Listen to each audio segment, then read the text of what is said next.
Zee 24 तास एक पाऊल पुढे। मुंबईत नेट बँकिंगच्या मदतीने महाठगांनी कोट्यवधी रुपयांची हेराफेरी केल्याने खातेदारांच्या मनात भीती निर्माण झाली। त्यामुळे बँक खाते कितपत सुरक्षित आहेत असा सवाल उपस्थित होतोय।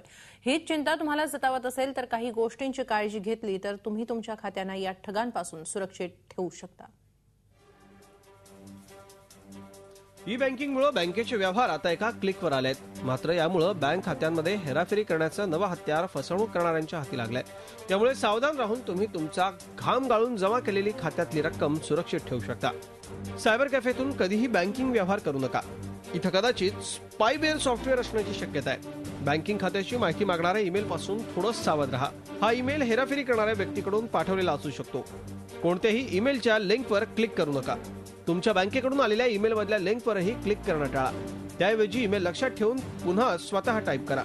आपल्या बँक खात्याच्या सुरक्षेसाठी चांगल्या अँटीव्हायरस सॉफ्टवेअरचा वापर करा। बँकेच्या पासवर्डमध्येही विशेष काळजी घ्या।